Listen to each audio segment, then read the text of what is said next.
bom dia a todos e a todas. Bem-vindos a mais um webinar organizado pelo Mecanismo Nacional Anticorrupção e pela Transparência Internacional no âmbito do projeto da Comunidade de Especialistas Anticorrupção. E hoje, como certamente saberão, iremos falar fundamentalmente sobre a figura do responsável pelo cumprimento normativo. Para abrir este nosso webinar, eu convidava o Presidente do Conselho de Administração do MENAC, Dr. José Moraes Lopes, para uma primeira intervenção. Muito obrigado. Bom dia a todos, bom dia a quem está presente, quem está online. Eu gostaria, antes de mais, de agradecer a presença de um enorme conjunto de pessoas que aderiram a este programa, a este webinar. Parece-me que é uma imagem muito essencial sobre a importância deste problema, mas gostaria de agradecer desde já à Transparência Internacional a colaboração que tem tido com o MENAC e que continuaremos certamente a ter no âmbito da promoção dos responsáveis por toda a matéria que envolve os programas de cumprimento normativo como uma das facetas da prevenção da corrupção. Sem a transparência e sem os outros parceiros, certamente que seria muito mais difícil conseguirmos ter um trabalho sério, competente e que atinge um largo espectro de entidades públicas e privadas a nível nacional, sendo esse o objetivo essencial destes programas e destas formações ou destes webinars. Bom, como sabem, os programas de cumprimento normativo adotados no âmbito do RGPC, são instrumentos fundamentais para uma efetiva política de prevenção da corrupção, no sentido amplo, obviamente. Planos de prevenção de risco, os códigos de conduta, as ações de formação e os canais de denúncia são os instrumentos que se incluem naqueles programas e que efetivamente concretizam todo este importante rol de atividades que têm que ser levadas a cabo por várias empresas. São instrumentos adequados a cada uma das instituições e aqui começa provavelmente a grande importância, em função do seu núcleo essencial de trabalho ou missão, ou daquilo que se chama em linguagem mais económica, do seu core business. Ou seja, todos estes instrumentos têm que ser permanentemente verificados e acompanhados de modo a que permitam em cada uma das instituições ter uma verdadeira política de prevenção de riscos nestas instituições. E isto quer dizer uma coisa muito simples: estes planos, estes programas não são quadros formais apenas que as entidades devem, enfim, subscrever e concretizar. Não, são instrumentos personalizados, moldáveis em função de cada setor, do tempo em que existem, das circunstâncias em que exercem a sua atividade e que têm que ser permanentemente objeto de atenção por parte quer das entidades que os aplicam, quer das entidades que os fiscalizam. E, portanto, esta adaptação varia de área para área, de setor para setor, em função de conjunturas específicas que não são iguais para todos, em função de circunstâncias identificadas em face da previsão de riscos que sejam sinalizados por cada uma das instituições. São, como eu referi inicialmente, sempre diferentes umas das outras. E é exatamente essa dimensão, eu diria, viva e individualizada, que tem que ser garantida e controlada por um elemento de cada organização. Quem é este elemento? Obviamente será o responsável pelo cumprimento normativo. Este responsável, que se chama, de linguagem mais vulgar, o RCN, não é mais do que um novo profissional na organização, especificamente capacitado e que assume funções específicas, mas essenciais em qualquer organização. É, portanto, uma função e um papel que é desempenhado por uma entidade, por uma pessoa, e que é essencial a essa organização. Essencial para quê? Para o desempenho da sua atividade, para o âmbito da sua atuação na esfera pública ou no mercado em que atua, consoante seja uma dimensão pública ou privada em que esteja inserido. E por isso a importância do perfil que é exigido a quem vai exercer essas funções, nomeadamente o seu grau de preparação técnica, tem que ser adequado à complexidade ou ao grau da complexidade da atividade e da organização em concreto, bem como aos graus de risco a que a entidade está exposta. Como, obviamente, perceberão, todas as entidades são diferentes e há entidades que são sujeitas a riscos mais substanciais ou menos substanciais e, portanto, esta diferenciação tem que ser sempre o caráter estrutural da pessoa que vai desempenhar este papel. Ora bem, o MENAC, através da orientação número 1/2025, publicada há 2 dias, tornou e criou, com esta orientação, uma ferramenta importante para quem vai designar adequadamente e vai desempenhar estas funções. E, portanto, sendo uma orientação nova, que veio modificar uma anterior orientação, exatamente para alargar o espectro das pessoas que podem efetivamente desempenhar estas funções, parece-nos importante, juntamente com a TI também, obviamente, e através da comunidade especialista, disponibilizar mais uma vez o conhecimento a todos os que pretendam, nas organizações públicas e privadas, desempenhar esta função de forma eficaz e competente. Este é o objetivo deste webinar. Eu gostaria de agradecer mais uma vez, sobretudo aos dois formadores, consultores que vão aqui intervir de uma forma mais profunda, o Dr. Hugo Tavares e o Dr. Luís Carvalho, da Transparência e do MENAC, mas também cumprimentar naturalmente o Presidente da TI, Dr. Fontão Pereira, com quem nós temos trabalhado e que continuamos certamente a trabalhar. Desejo-vos a todos uma boa sessão e, da parte do MENAC, obviamente, estaremos totalmente disponíveis para todos os esclarecimentos que sejam necessários através do MENAC. Muito obrigado, Sr. Presidente. Eu passaria então a palavra ao José Fontão, Presidente da Transparência Internacional, para uma abertura, para também participar nesta sessão de abertura deste nosso webinar. Muito obrigado. Muito obrigado, Luís. Muito bom dia a todos. Eu gostava de começar por agradecer ao MENAC, na pessoa do seu Presidente, esta colaboração franca, saudável e transparente que temos entre as duas instituições. Este webinar de hoje resulta desta colaboração.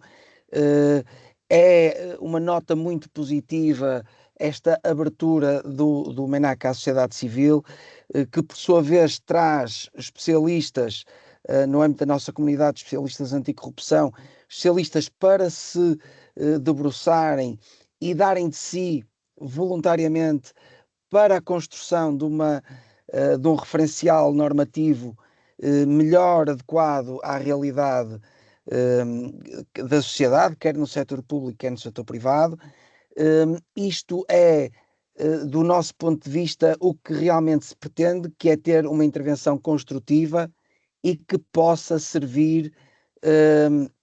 a sociedade de uma forma geral nestas matérias da prevenção da corrupção, que aqui no caso concreto decorre diretamente do regime geral de prevenção da corrupção. E é para nós é uma grande satisfação podermos termos tido a oportunidade de juntar uma comunidade de especialistas a nível nacional, aqueles que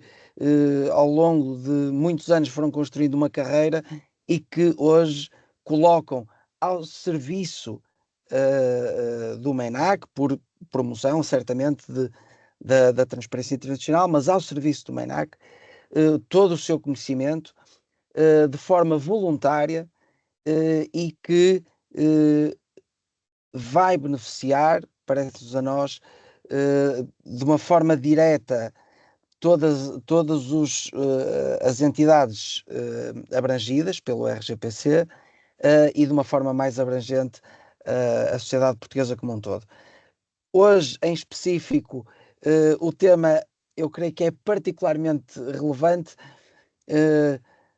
Não tomem as minhas palavras como boas, basta verem que estão aqui mais de 600 pessoas a ouvir este webinar, porque há nas entidades abrangidas uma pessoa que assume esta responsabilidade de ser o responsável pelo cumprimento normativo, e isto é algo que gera preocupação nas pessoas, nas entidades, e parece-nos a nós que o que foi conseguido aqui foi trazer não só o conhecimento teórico destas matérias anticorrupção, como também, e aqui é muito importante, a sua aplicação prática para quem está no terreno, para quem está a trabalhar, para quem quer fazer as coisas bem feitas e precisa de alguma orientação. E neste sentido, o MENAC e a Transparência Internacional, através desta comunidade de especialistas, parece-me, vocês o dirão no final da sessão, conseguiu este equilíbrio, conseguiu esta produção de conhecimento que parece-nos terá um impacto muito positivo, quer do ponto de vista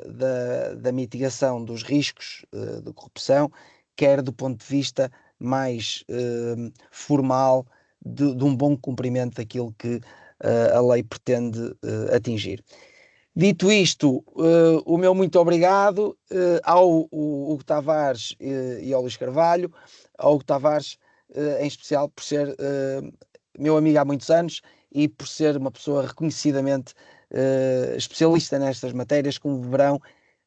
e como poderão também ter a oportunidade de ver no documento que produziu em nome da comunidade de especialistas e no âmbito deste nosso protocolo de colaboração. A todos uma boa sessão. Muito obrigado pela vossa disponibilidade em estarem aqui, digo eu, com uma manifestação clara de um conflito de interesses, será certamente muito proveitosa. Muito obrigado. Muito obrigado, José Fontão. Vamos então dar início ao nosso webinar. Não sem antes vos lembrar que, como é habitual, os webinars do MENAC e da Transparência Internacional estão a ser gravados e serão posteriormente disponibilizados no canal YouTube do MENAC. Como compreenderão, e até por aquilo que é perceptível, com mais de 600 participantes, não haverá oportunidade de abrir microfones para depois se colocarem questões diretamente, mas procuraremos estar atentos ao chat no caso de pretenderem ao longo destas apresentações, minha e do Hugo Tavares, de eventualmente colocarem algumas questões que poderão ser esclarecidas. Mesmo que alguma das questões não seja esclarecida, quero lembrar que através do mail geral do Mecanismo Nacional Anticorrupção podem colocar questões nos próximos dias que serão oportunamente respondidas. Assim sendo, eu dava início à minha apresentação, que como já foi anunciado pelo Sr. Presidente do MENAC, existe uma nova orientação sobre esta matéria, do responsável do cumprimento normativo, do Mecanismo Nacional Anticorrupção, que é a nova orientação número 1/2025, que substitui a anterior orientação número 1/2024. Aqui apenas uma pequena introdução sobre o MENAC, para aqueles que eventualmente ainda possam não ter conhecimento. O MENAC é a entidade administrativa independente com competências no domínio da prevenção da corrupção e das infrações conexas, e o MENAC tem por missão promover a transparência e a integridade e a efetividade das políticas de prevenção da corrupção e das infrações conexas.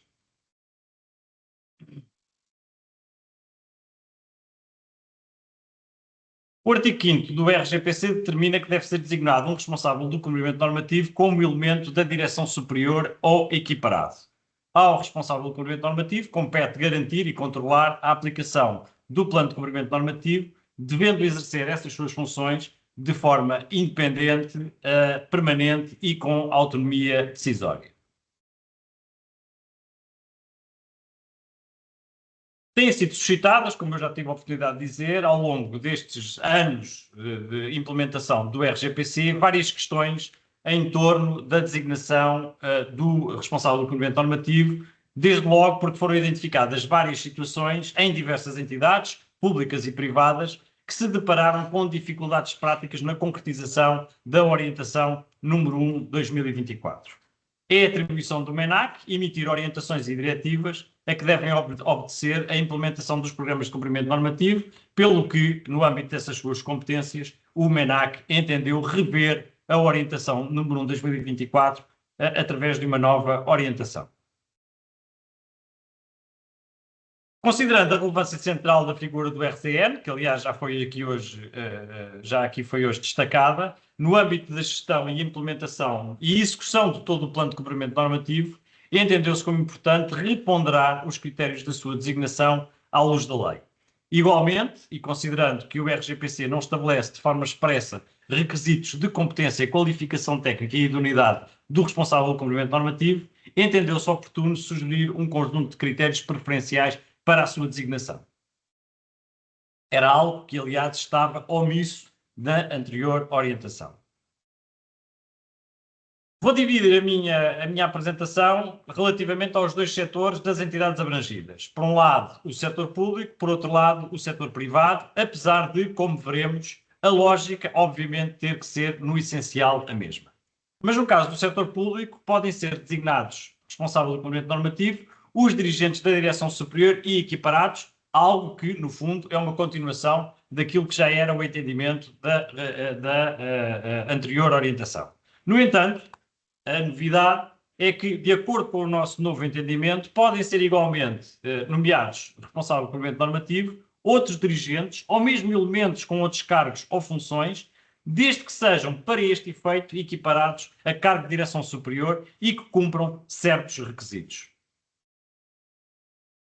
Assim, admite-se que a designação do responsável do cumprimento normativo no setor público possa incidir sobre elementos da entidade, desde que tenham competências e responsabilidades definidas em determinadas áreas consideradas adequadas ao exercício das competências do responsável do cumprimento normativo, designadamente competências na área da auditoria, compliance, forense, gestão de risco ou funções de conformidade,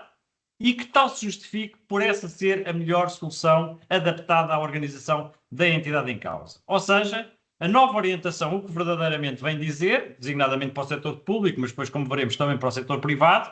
é de que, em vez de se priorizar a existência anterior de funções de direção superior, aquilo que verdadeiramente deve ser priorizado na escolha do responsável do cumprimento normativo é a sua adequação ao exercício dessas funções e ser aquela pessoa a melhor solução para o desempenho daquelas funções, mesmo que essa pessoa anteriormente não tivesse verdadeiramente um cargo de chefia no âmbito da direção superior da respectiva entidade. Para isso existe o novo entendimento que o MENAC agora preconiza de que isso, para este efeito, para o efeito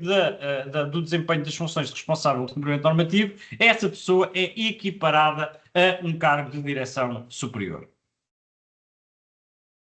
Sem prejuízo daquilo que eu acabei de vos expor, importa reafirmar que a nova orientação em nada colide com o facto de as funções de RCN poderem ser desempenhadas ou continuarem a ser desempenhadas por elementos da direção superior da entidade. No caso do setor privado, podem ser responsáveis por cumprimento normativo, em linha com o que se passa no setor público, elementos que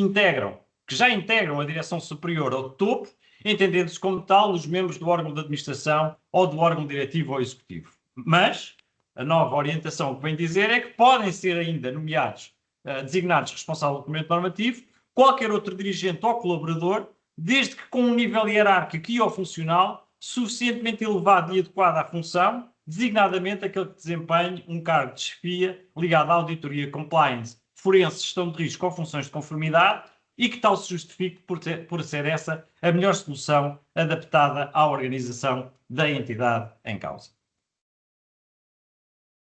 Como já decorria da lei e da anterior orientação, e nisso obviamente nada muda, é fundamental assegurar a entidade, assegurar ao responsável do cumprimento normativo que este exerce as suas funções de modo independente, permanente e com autonomia decisória, daí a importância de ele ser, no fundo, ou já ser, ou ter que ser equiparado para o desempenho destas funções a um cargo de direção superior, daí resultando a necessidade de, exatamente, ter esse estatuto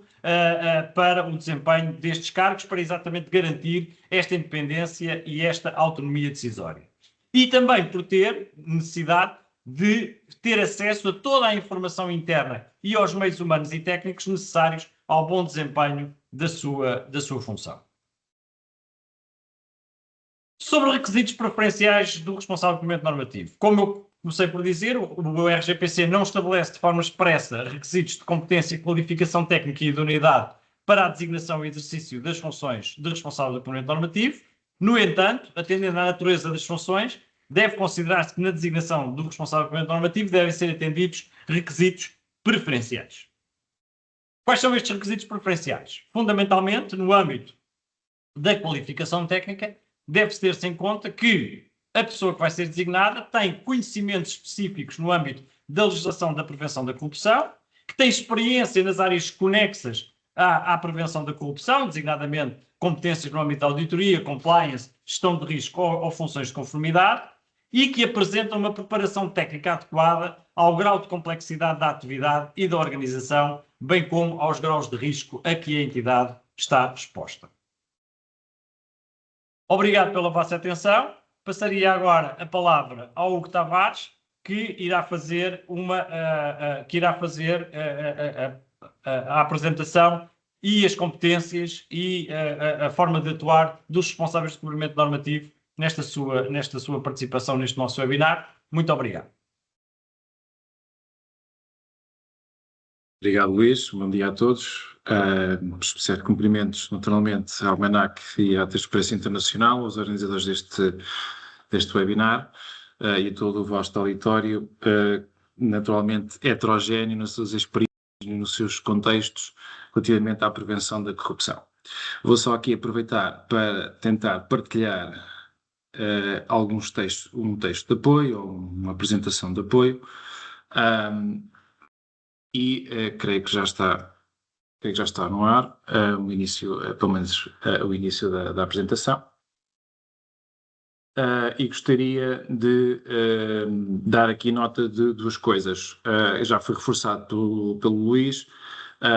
Isto é produto de um trabalho de uma comunidade de especialistas e, portanto, não há uma vinculação específica ou legal relativamente às duas entidades, mas sim aos seus responsáveis pelo estudo. E, em segundo lugar, também, muito importante que, sendo isto um auditório muito vasto, todas as questões que forem colocadas, porque, naturalmente, nós pensamos isto sempre numa perspectiva da mais abrangente possível, mas serão os vossos contributos de cada um dos vossos contextos e realidades das empresas e do Estado, mesmo dentro do Estado, o espectro muito grande de entidades diferenciadas. As vossas dúvidas serão fundamentais para nós produzirmos depois um documento autónomo com as respostas de todas essas dúvidas. No fundo, um documento de facts. Ora bem, portanto, hoje...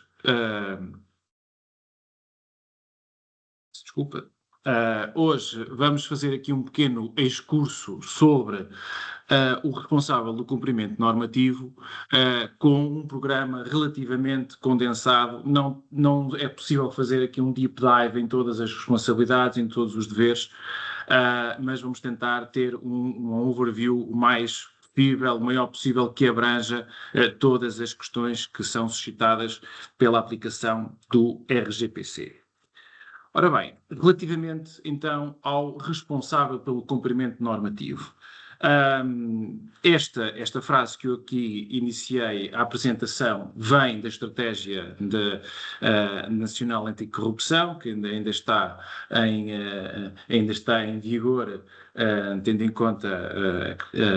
o seu quadriênio de vigência, mas ainda necessita agora de uma renovação. Mas logo aí há uma referência expressa ao responsável pelo cumprimento normativo como um elemento fundamental na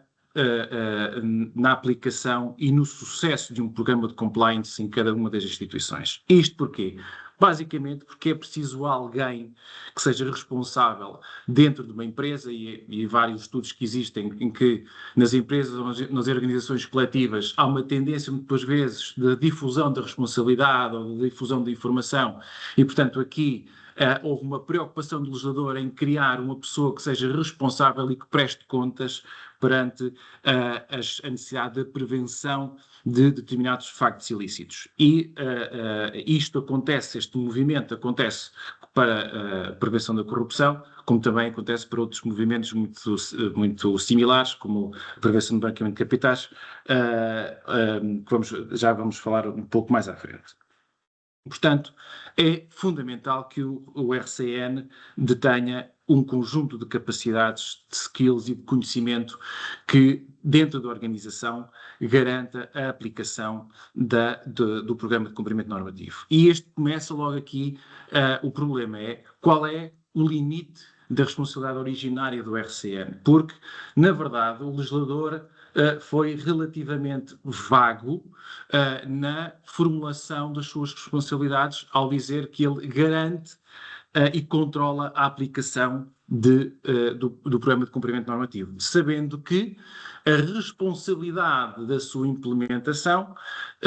está precisamente acometido aos órgãos de administração, aos órgãos de direção. E aqui há uma coisa muito importante em que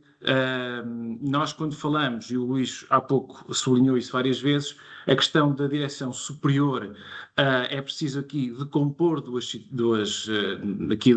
realidades. A direção superior está formalmente prevista naquilo que,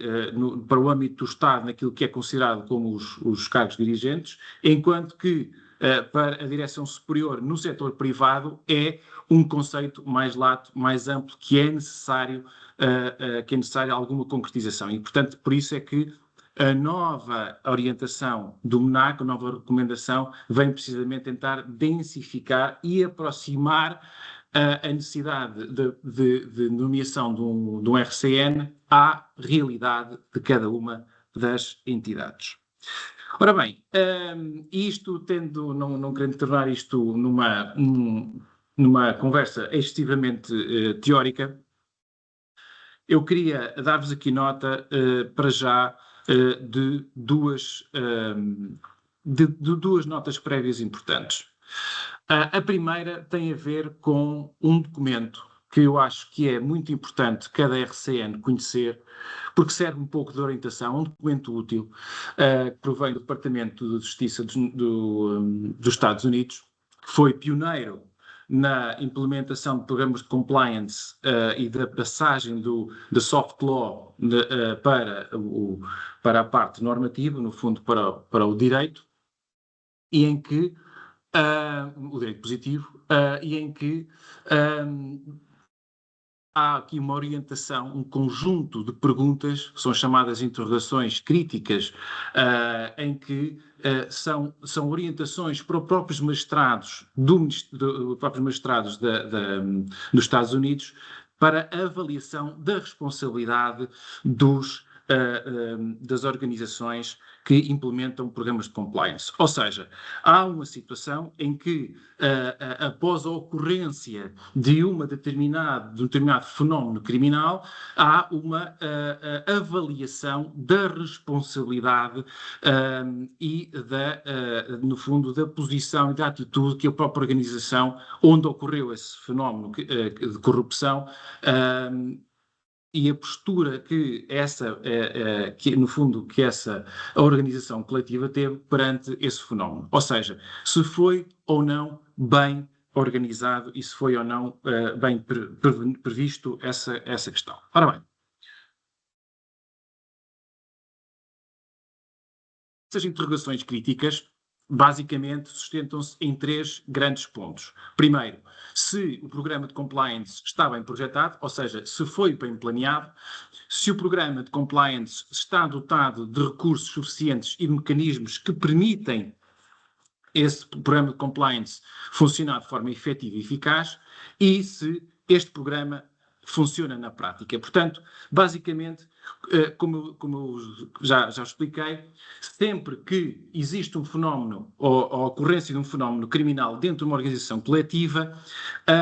há sempre uma avaliação de como é que essa organização coletiva se comportou perante esse fenómeno. Ou seja, se preveniu, se tinha um sistema de prevenção bem adequado ou se tinha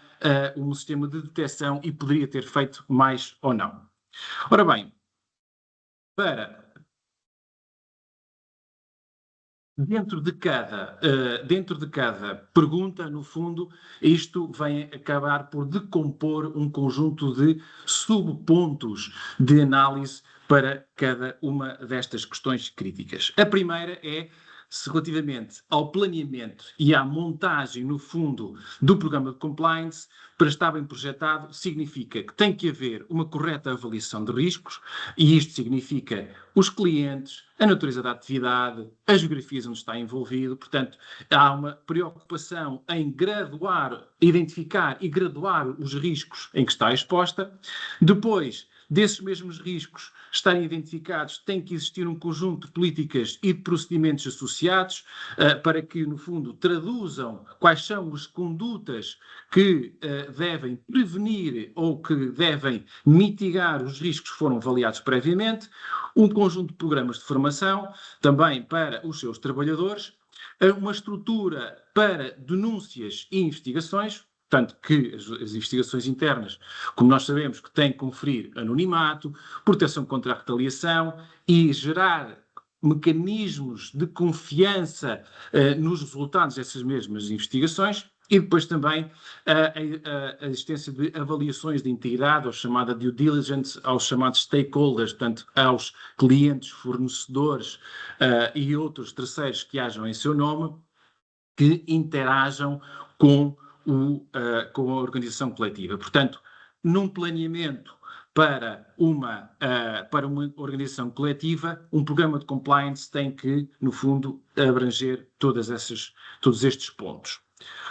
Ora bem, portanto, além do planeamento, nós temos que olhar para os recursos, para a sua implementação. E nesse aspecto, portanto, o que significa que uma coisa pode estar desenhada bem teoricamente, mas depois é necessário os meios para a sua concretização. E isso, como é que é avaliado? Primeiro, através da análise do envolvimento, do compromisso da direção superior. E mesmo aqui, não é só da direção superior, mas também das chamadas direções intermédias, porque elas são, o chamado tone from the top, é fundamental para a criação de uma cultura de compliance, para uma criação de cultura de cumprimento de regra e do cumprimento dos códigos de conduta e de ética que estão definidos para as próprias entidades. O que significa que parte da direção superior de todas as entidades abrangidas, no fundo, como força motriz da criação de uma cultura de regra e uma cultura de cumprimento e de prevenção de ilícitos. Segundo ponto, portanto, além desta passagem, no fundo, da mensagem de como a entidade se quer posicionar perante a prevenção de ilícitos, há outro ponto que é,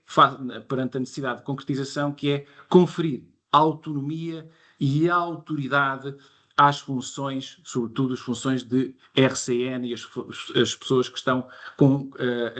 as funções de compliance. Ou seja, não vale a pena desenharmos um plano perfeito ou um plano que cumpra todos os pontos do ponto de vista teórico, mas depois é necessário que o programa não seja letra morta, não seja uma carta de intenções, e é preciso que sejam atribuídos os poderes, a autonomia e a autoridade às pessoas que são escolhidas para a RCN ou com funções de compliance. E neste caso, então, vai de encontro à orientação que é hoje publicada, com a necessidade de escolhermos pessoas com senioridade, com qualificações e com atribuição de autoridade escrita e percepcionada dentro da própria organização, que lhe confira no fundo, essa dignitas do cargo. Terceiro ponto é, naturalmente, a alocação de recursos, e aqui vinco a necessidade de termos cada vez mais uma solução tecnológica de apoio sobretudo, para a análise das due diligence, as análises de integridade dos stakeholders, algo que vimos, então, no ponto anterior, e depois também os mecanismos de accountability em caso de incumprimento. Ou seja, de acordo com aquilo que eu falei anteriormente, que é, havendo uma cultura e um compromisso da direção estabelecendo um tone from the top, havendo uma preocupação de atribuir autonomia aos RCNs e à autoridade no seu desempenho, é necessário que isso se traduza depois também num accountability, ou seja, num prestar contas, falando mais diretamente em penalizações no caso de incumprimento. E até mesmo esse documento orientador diz mesmo também em sentido inverso, que é haver, no fundo, benefícios para o seu cumprimento. Por último, a terceira pergunta é provavelmente a mais importante que fecha todo este percurso, que é o teste prático ao programa de compliance. No fundo, o que acontece? No final, quando ocorre um ilícito, um fenómeno de corrupção dentro de uma organização coletiva, é necessário perceber como é que se comportou o programa na detecção ou na mitigação daqueles ilícitos. Claro que o mais importante, ou o cenário ideal, é que, perante uma detecção de um fenómeno de corrupção, o próprio sistema de prevenção da organização coletiva seja capaz de o sinalizar ou capaz de o inibir. O ideal será mesmo inibi-lo, preveni-lo, ou num segundo cenário de ideal, se podemos assim dizer, pode ser também sinalizá-lo e encaminhá-lo imediatamente às autoridades. Temos vários casos, quer a nível nacional, quer a nível internacional, que é a própria organização que sinaliza alguns comportamentos que consideram suspeitos e que são comunicados às autoridades e, portanto, é a própria entidade que faz essa mesma sinalização. O que acontece é que nem sempre isso acontece, a maior parte das situações elas não são detectadas pelo sistema de prevenção, pelas organizações coletivas, e então é necessário perceber o que é que correu mal, fazendo aquilo que se chama um root cause analysis. É necessário verificar quais foram os procedimentos que não foram cumpridos, ou se esses procedimentos até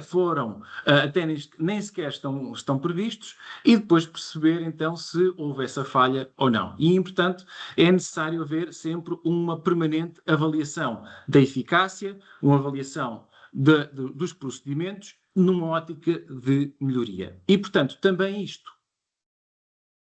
significa que a entidade coletiva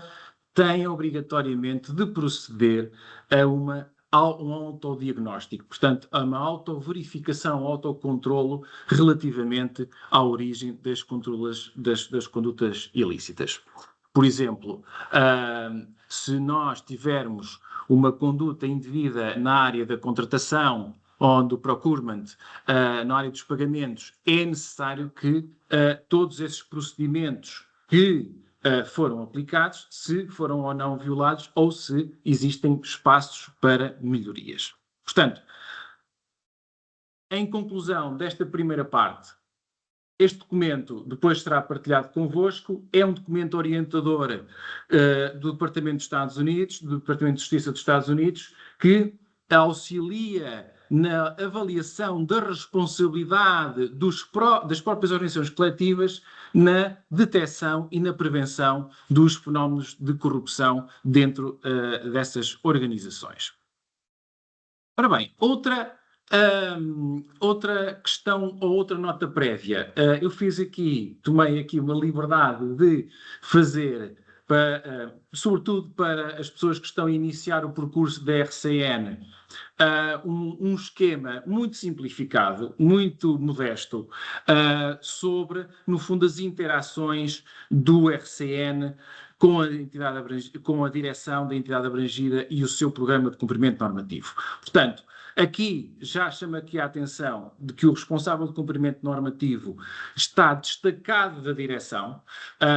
Este destaque vem de acordo com a possibilidade de, em determinadas realidades, o RCN poder ser considerado fora da direção e, portanto, embora próximo,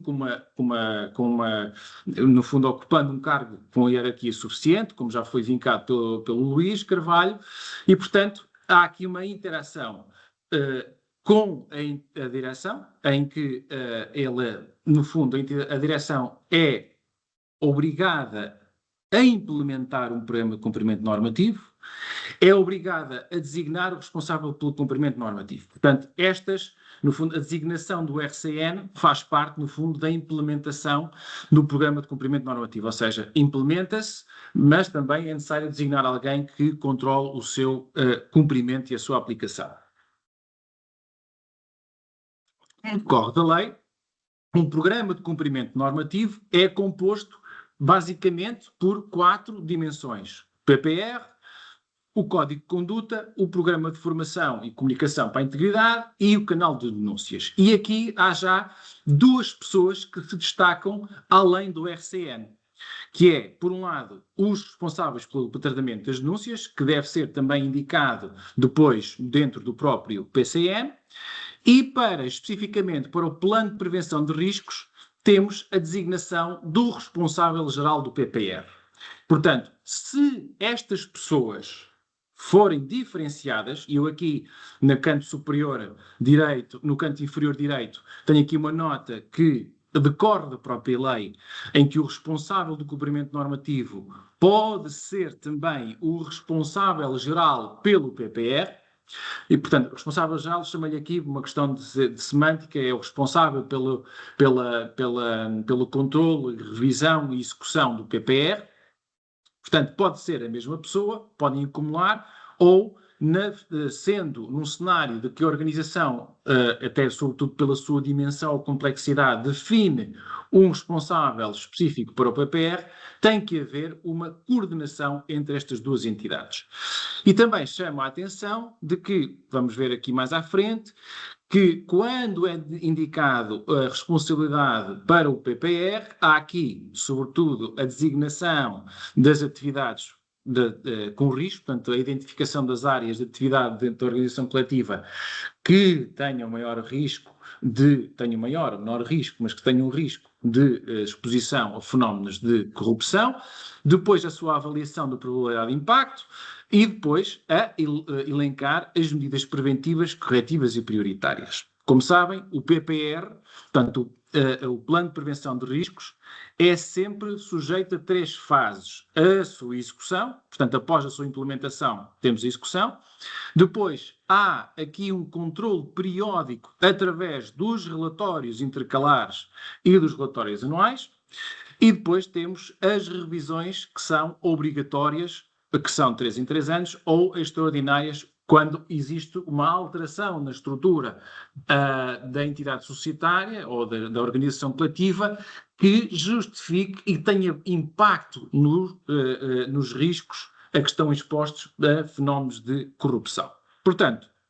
no fundo, este responsável de cumprimento normativo assume a coordenação, a definição e a avaliação do programa de cumprimento normativo, tem uma obrigatoriedade de coordenar com os responsáveis pelo tratamento das denúncias e com o responsável pela execução, controle e revisão do PPR, se for uma pessoa diferenciada, e depois todos estes findings ou todo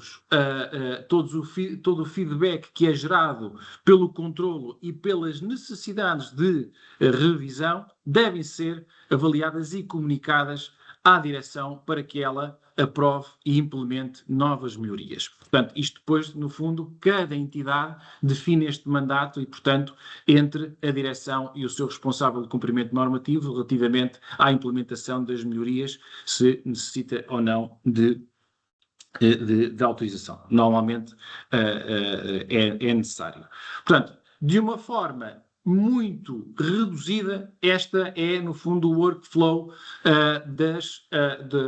responsabilidades ao nível da implementação, de execução, do controle e revisão do PCN. Claro que há aqui uma questão que foi suscitada até na comunidade de especialistas, que tem a ver com a questão quando o responsável de cumprimento normativo assume aqui um papel também de controlo e de avaliação. De facto, os programas de compliance não deixam de ser, porque o ideal, naturalmente, são quando a avaliação é feita através de auditorias externas ou de auditorias por pessoas que não estejam dentro da própria não é tanto a organização, mas sobretudo o setor onde estes programas se aplicam, mas atendendo às dimensões e à realidade de cada instituição, é possível que, não há qualquer norma legal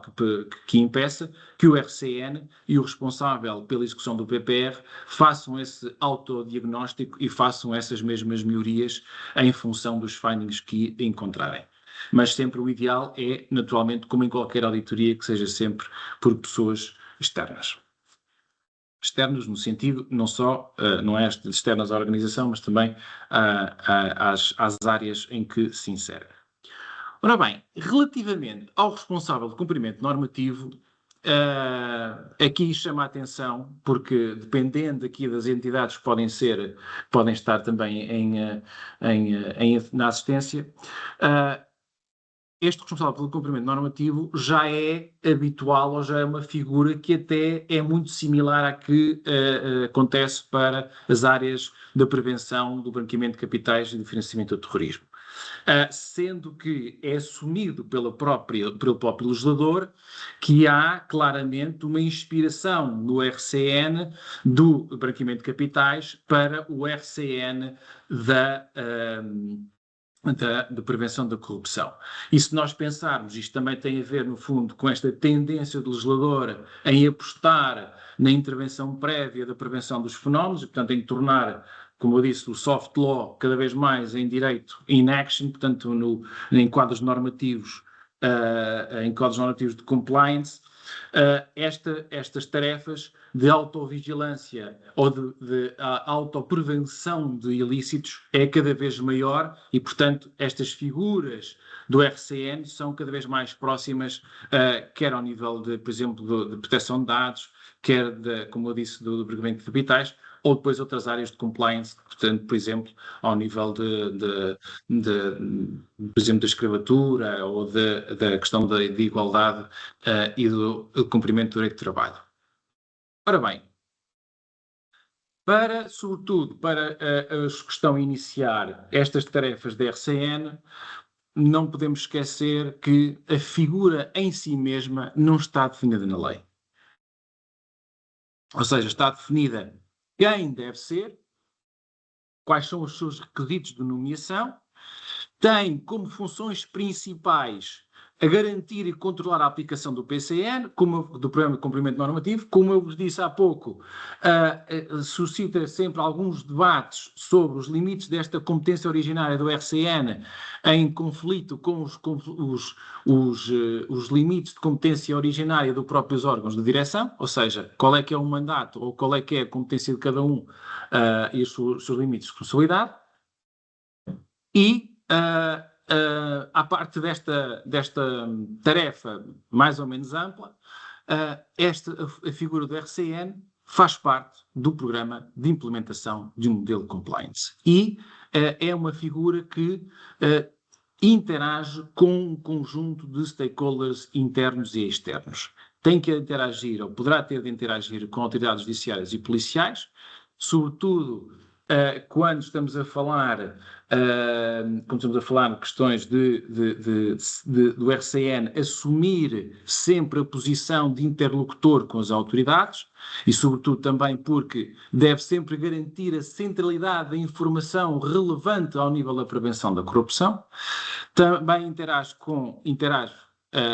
de uma forma, não muitas vezes de uma forma direta, com os membros até do Governo na comunicação dos programas de cumprimento normativo, ou sobretudo dos códigos de conduta e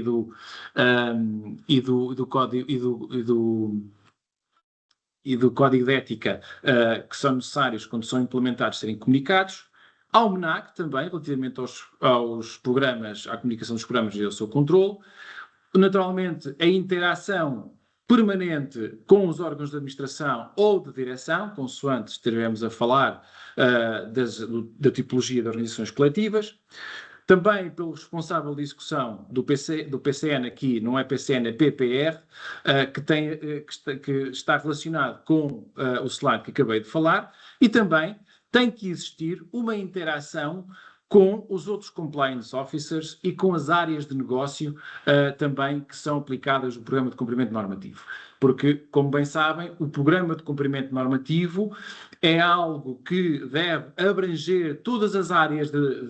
sobretudo o PPR, deve abranger todas as áreas de atuação, desde a área do negócio, às áreas de suporte, às áreas de direção, e, portanto, é dever do RCN recolher a informação essencial na elaboração do PPR e, no fundo, ter esta interação muito próxima com todas as áreas do negócio das entidades. Relativamente aos requisitos de nomeação, não vou pronunciar mais do que aquilo que o Luís teve a oportunidade de falar. Portanto, a lei fala sobre a direção superior, fala sobre a equiparação da direção superior. Como eu vos disse, há aqui sempre um vício de leitura em que o setor público olha isto para os cargos de direção superior de primeiro e segundo grau, e depois de equiparados, e os cargos equiparados à direção superior, enquanto que isto, no setor privado, é visto como um conceito muito mais lato. E, portanto, é de louvar que o MENAC tenha adotado o critério de maior adequação à realidade de cada organização coletiva, desde que se mantenha sempre os requisitos adicionais, que é ser uma função exercida de modo permanente, independente e com autonomia decisória. A questão da autonomia decisória é muito importante pela questão de ter algum nível, de se refletir em algum nível hierárquico suficientemente para manter essa mesma autonomia de decisão. Além, como eu vos disse, além então destes requisitos legais, foram adicionados requisitos não vinculativos, mas preferenciais, que é a qualificação técnica e idoneidade. Nada disto é estranho à própria legislação de um ponto de vista da unidade do sistema jurídico, porque também é assim que acontece, por exemplo, para os RCNs ao nível da Lei 83 de 2017, e que, sobretudo, há um claro compromisso de não associar o RCN obrigatoriamente ao órgão de administração. Portanto, até porque existem, por exemplo, na figura do RCN da Lei 83 de 2017, há áreas setoriais em que se permite que essa figura não está associada à administração. A própria definição de direção de topo diz na lei 83 de 2017, no artigo 2º, que a direção de topo não tem que ser obrigatoriamente considerada como uma pessoa do órgão de administração. Os próprios regulamentos setoriais de algumas autoridades setoriais também dizem que ela até pode acumular com outras funções operacionais, e até vai mais longe, dizendo que pode não pertencer aos quadros desde que sejam pessoas que tenham um conjunto de requisitos, designadamente estejam dentro da tutela dessa mesma autoridade setorial. Isto tem uma razão de ser até muito simples, até do ponto de vista prático, que é a questão de não haver a concentração das responsabilidades do RCN nas funções executivas, até porque existe aqui um problema até de conflito de interesses, sobretudo porque, por exemplo, alguém que esteja mais direcionado para uma área de negócio, aparentemente poderá haver aqui um paradoxo com alguém que tenha de ter, por sua vez, uma exigência de autonomia decisória e de dependência ao cumprimento normativo de determinadas regras e procedimentos relacionados com a prevenção da corrupção. Portanto, só para dar esta nota que a evolução da recomendação do MENAC vai em sentido de aproximação do conceito de direção de topo que está previsto para a lei de prevenção de branqueamento de capitais. Portanto, esta aproximação que foi feita, no fundo, é aplicar mutatis mutandis aquilo que existe na racionalidade que foi aplicada numa área, é aplicada também noutra. Quanto à designação de um RCN externo à entidade abrangida, algo que há uma abertura noutras áreas, aqui não se considera que neste momento haja uma abertura legal para essa possibilidade, portanto tem que ser sempre um quadro interno da entidade abrangida. Ora bem, depois queria falar-vos um pouco aqui sobre o impacto na governance da entidade abrangida. Ou seja, a nomeação de um RCN poderá trazer, muitas vezes, alguma necessidade de adaptação da própria organização. Daí que o legislador, como eu vos disse, já no RGPC, não se preocupou muito com esta parte do impacto na governance das entidades abrangidas,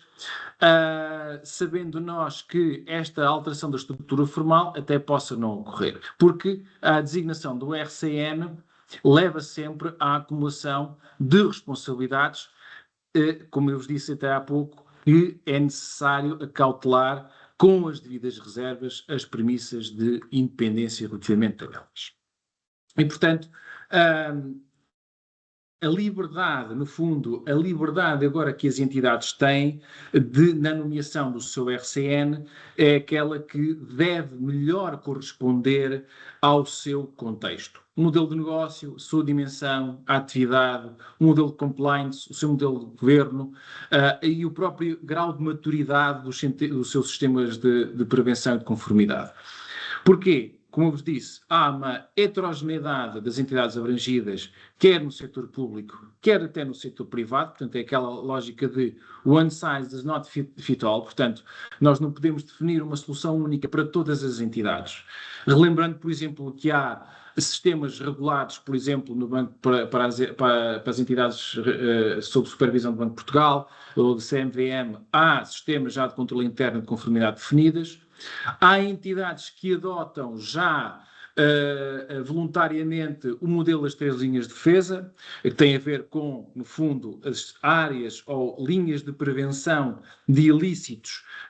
que são assumidos por 3 linhas dentro das organizações. Portanto, a linha de negócio é sempre a primeira linha de defesa da organização, depois as equipas de compliance em segunda linha e em terceira linha as equipas de auditoria. Portanto, também a nomeação do RCN poderá impactar no modelo que é adotado pela organização coletiva.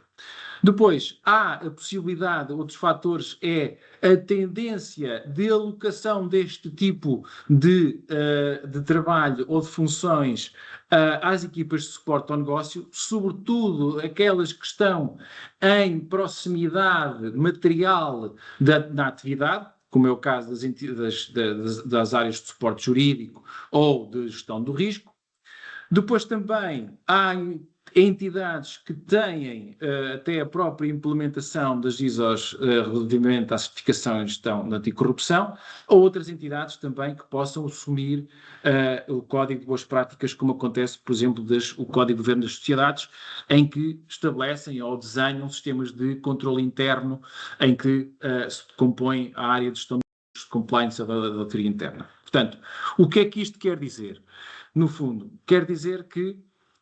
cada entidade abrangida, desde que cumpra os requisitos que estão previstos, sobretudo na questão da independência, na questão da independência e da autonomia decisória e do exercício permanente, tem que encontrar dentro da sua organização alguém que tenha um nível suficientemente hierárquico capaz de assumir estas tarefas com independência e de forma eficaz. E daí que a necessidade, se nós repararmos ou recuarmos daquilo que falei inicialmente, era um dos pontos que era avaliado sobre a estrutura de compliance das organizações coletivas, que era o poder de autoridade que era conferido às equipas de compliance ou aos RCNs na avaliação da responsabilidade criminal ou das organizações coletivas, sobretudo na prevenção dos factos ilícitos de corrupção. Outro impacto que é importante referir tem a ver com a questão das existências de entidades que tenham relações de grupo, portanto, ou seja, a existência de uma Ultimate Holding Company e que tem um conjunto de filiais ou de subsidiárias sob a sua influência dominante, e neste caso aqui a lei prevê que haja uma designação de um único RCN e da existência de um PPR e todos aqueles, no fundo, para a nossa orientação, para as relações do grupo, podem ser indicados não só o critério de influência dominante e participação maioritária nas relações de controle que estão previstas na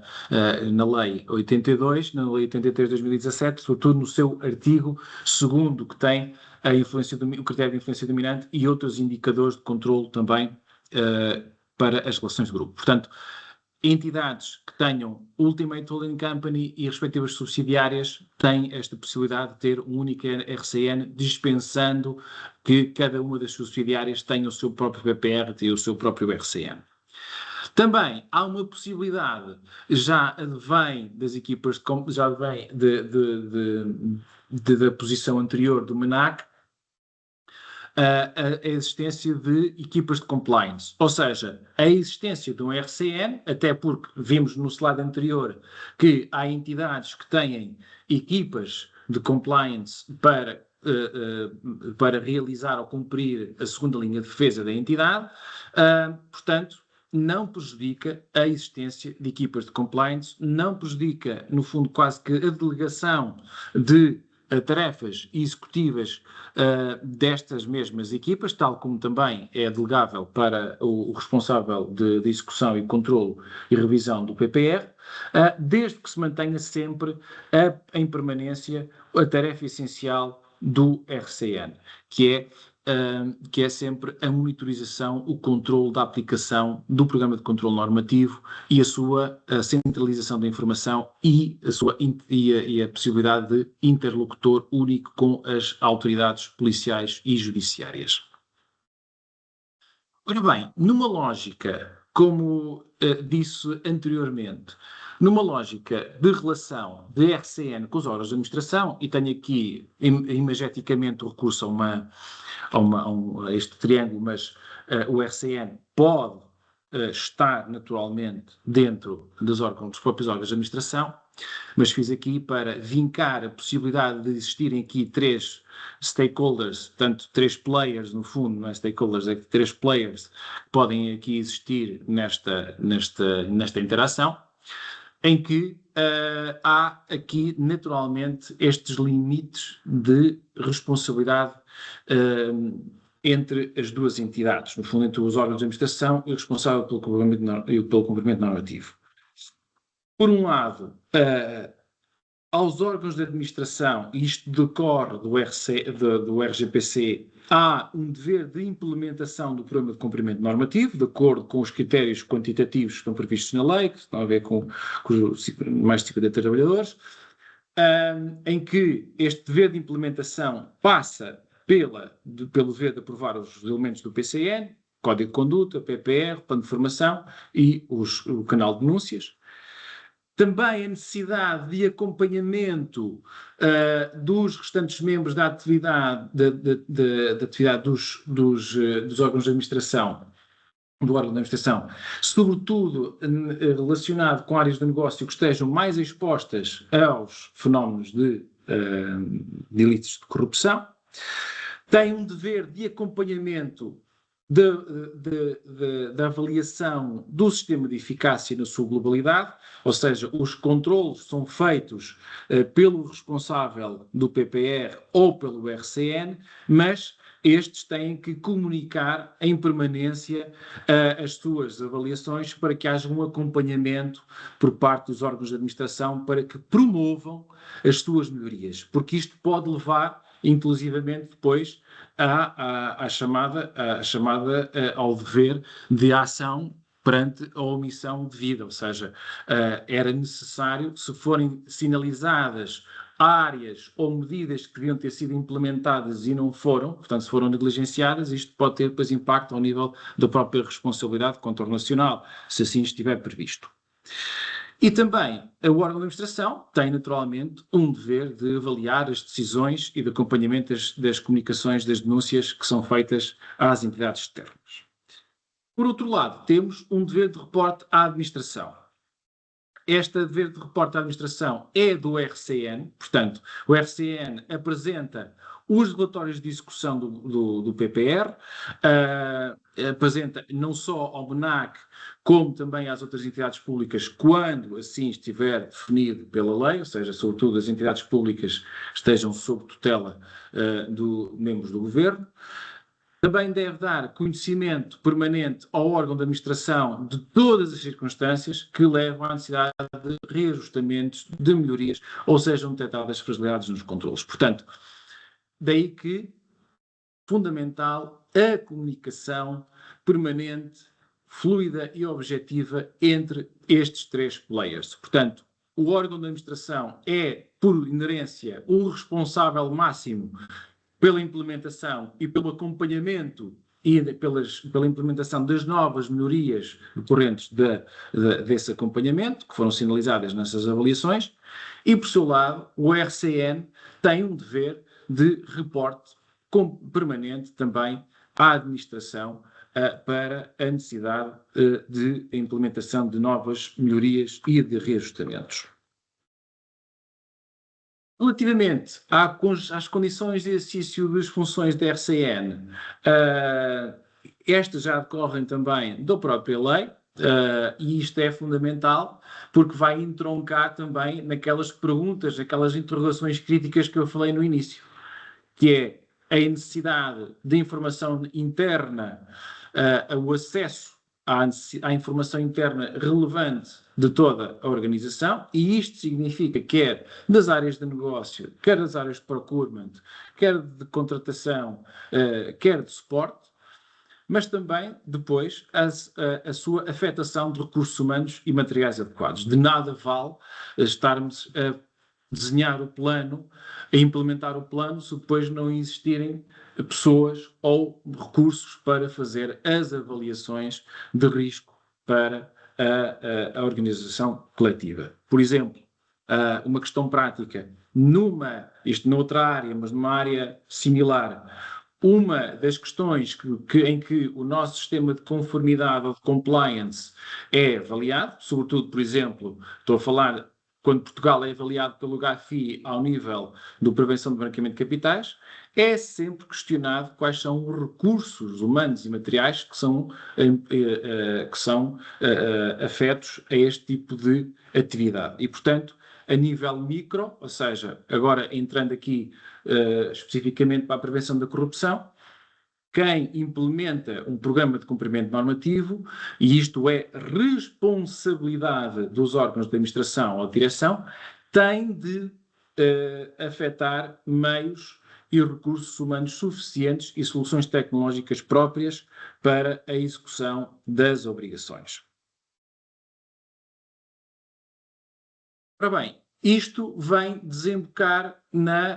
então nas responsabilidades principais do RCN. O que é que isto quer dizer? Quer dizer que, se nós olharmos para o RGPC, para o artigo 2º, fala sobre a garantia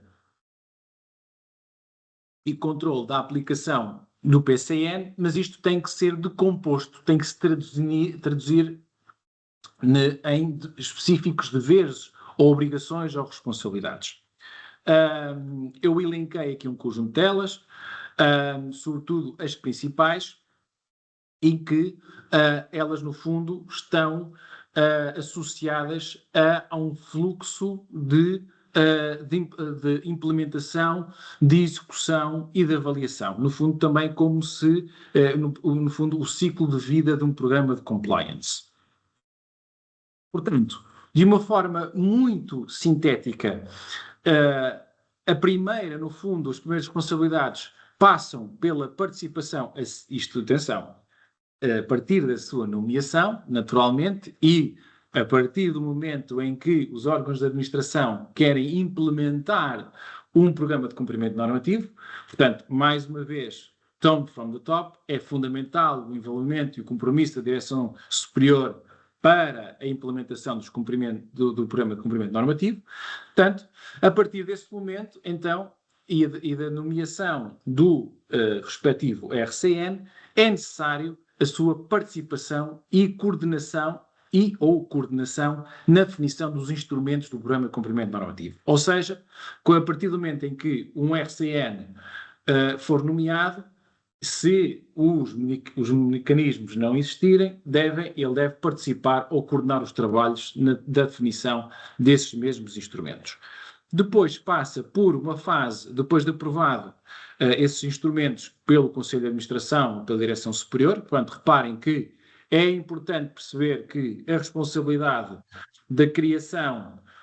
dependendo do mandato, poderá ser, então, do RCN, mas depois a sua implementação e a sua entrada em vigor, no fundo, a sua aprovação, deve ser pelos órgãos de administração,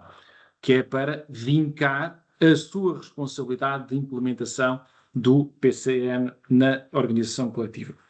Após a sua aprovação, há uma fase de divulgação. Portanto, é necessário difundir pelos quadros internos, pelos trabalhadores. É necessário difundir também, quando está previsto na lei, difundir externamente, quer através das páginas da internet, já vamos ver, quer especificamente comunicá-los aos membros do governo, para as entidades públicas e aos serviços inspectivos das áreas, quando assim está previsto. Depois da sua divulgação externa, há uma fase, naturalmente, de execução. Reparem que esta fase de execução já poderá entrar aqui também o responsável pela execução, controlo e revisão do PPR, porque ele já deve ter sido designado no próprio PPR, portanto, na definição quando da definição do instrumento do PCN. Depois da sua execução, há uma fase de avaliação. Esta fase de avaliação tem a ver, sobretudo, com os controlos periódicos que são feitos, tanto mais ao PCN, mas, sobretudo, os relatórios periódicos são feitos obrigatoriamente ao PPR. Avaliar também o canal de denúncias, a avaliação do sistema de controle interno, que é um dos mecanismos obrigatórios também de avaliação, juntamente, isto quer para o setor público, quer para o setor privado, ainda que se aplique de uma forma diferenciada, e as respectivas comunicações obrigatórias dos relatórios, e depois uma fase de revisão. Esta fase de revisão, como eu vos disse, é uma fase que pode ser uma revisão ordinária, 3 em 3 anos, o PPR e o Código de Conduta devem ser revistos, ou de forma extraordinária, quando há alterações na organização que tenham um impacto na exposição ao risco de corrupção. E depois também, naturalmente, estas revisões e estes controlos são feitos com o objetivo de reajustamento e de implementação de medidas preventivas e de mitigação. Mitigação, entenda-se também de medidas corretivas quando necessário. Portanto, de uma forma muito sintética, este, no fundo, é o ciclo de vida, grosso modo, de um programa de compliance, sobretudo de um programa de intervenção do RCN no modelo de compliance de prevenção da corrupção. Ora bem, decompondo, então, e não me querendo alongar nas principais responsabilidades, portanto, o RCN tem que participar e coordenar os trabalhos de definição dos instrumentos do PCN, portanto, Código de Conduta, PPR, Plano de Informação e Canal de Denúncias. No Código de Conduta, agora entrando, fazer um bocadinho deep dive em cada uma delas. No Código de Conduta, portanto, basicamente, a preparação dos trabalhos tem a ver com o levantamento e a indicação dos princípios e dos valores éticos que devem nortear a entidade organizacional, atendendo à área de atividade, atendendo à sua natureza pública ou privada, atendendo aos seus poderes sancionatórios que eventualmente tenham. Portanto, há aqui um conjunto de valores éticos que, no fundo, são o guião orientador da conduta de todos os trabalhadores. Depois do levantamento dos princípios e dos valores, no fundo, isto tem que se traduzir num conjunto de condutas e de regras de atuação, que é aquelas que são chamadas como as esperáveis ou expectáveis para os trabalhadores dessa mesma organização, quer dos trabalhadores no seu global, quer incluindo também a direção topo. E aqui coloquei aqui um conjunto exemplificativo daquilo que pode ter um código de conduta, certas áreas que podem ser abordadas, desde a gestão de conflito de interesses, a questão da relação, na relação das ofertas, doações e benefícios, relacionamento com entidades externas e combate ao assédio no trabalho e discriminação. Portanto, mas poderão existir outras naturalmente que devem ser adaptadas a cada uma das entidades. Outra situação importante é que, na definição das condutas e das regras de atuação, tem que existir também uma previsão positiva das sanções disciplinares que são associadas no caso do incumprimento deste Código de Conduta. Isto é importante porque depois vai gerar necessidade de emissão de um determinado relatório quando essas situações ocorrerem. Ao nível do PPR, o RCN deve garantir, quando participa ou quando coordena os trabalhos, deve garantir que o PPR, de uma forma, eu acabei por sinalizar estes 3 pontos, que são as 3 fases: análise, classificação e definição, que tem a ver com as 3 grandes tarefas que é preciso fazer num PPR. É necessário analisar e avaliar o contexto da entidade, ou seja, cada uma das suas entidades tem que olhar para a sua realidade operativa e tem que olhar para as suas funções e as suas unidades orgânicas e perceber quais são as áreas de atividade que estão mais expostas a situações, neste caso de prevenção de branqueamento de capital, de corrupção. E isto, por exemplo, de uma forma muito genérica, coloquei aqui negociação de preços, gestão de recebimentos e pagamentos, recrutamento e seleção de pessoas, gestão e tratamento de denúncias. Portanto, isto é transversal a um conjunto muito amplo de entidades e, portanto, que devem estar previstas nos respectivos PPRs. Ora, depois de identificar estas áreas de atividade, estas áreas têm que ser classificadas, ou os riscos a que estão expostas têm que ser classificadas em função da probabilidade da sua ocorrência e do impacto previsível, de forma a que nós possamos graduar o risco. E para isso,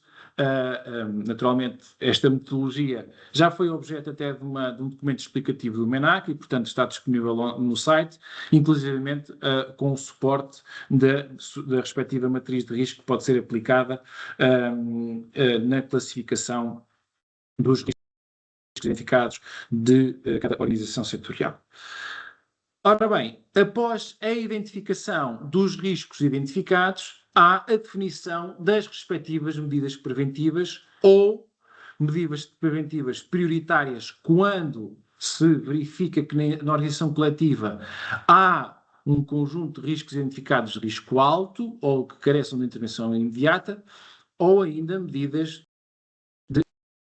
mitigação ou de remediação. E é importante definir um timeline ou definir nos controlos, nos relatórios de controlo, se essa medida já está implementada ou se não está implementada, quando é que há uma previsão dessa mesma implementação. 3 notas também importantes quando o plano de prevenção de riscos e corrupção deve abranger todas as estruturas hierárquicas e áreas de negócio da entidade, como vos falei, áreas operacionais, seja de vendas, seja de prestação de serviços, etc., as de suporte, as de direção, pelo menos. Deve ter em conta o tipo de atividade e as geografias de risco envolvidas, porque o tipo de atividade, por exemplo,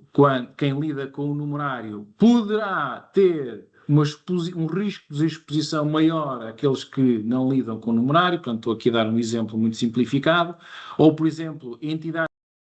tenham intervenção sancionatória com áreas inspectivas, poderão ter um risco de exposição um pouco maior do que outras entidades que não tenham outro tipo de intervenção tão sancionatória. As áreas de procurement, que também por vezes são suscetíveis, ou seja, na contratação de fornecedores, em que a pessoa que faz o contacto tem aqui, muitas vezes, também um risco teórico um pouco mais exposto.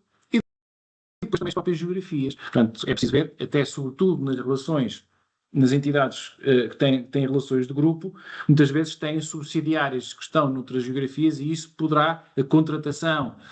ou o relacionamento com terceiros nessas geografias de risco, poderá ser um fator de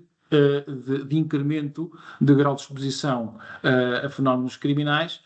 que não possam não existir em outras geografias. E, por último, também, o próprio PPR, já decorre da própria lei, deve prever a nomeação do responsável pela execução, controle e revisão, como já foi falado anteriormente, e que pode ser a mesma pessoa que o RCN. Portanto, também está previsto pelo próprio RGPC. Ora bem, relativamente ao programa de formação e de comunicação para a integridade, o RCN deve validar ou coordenar,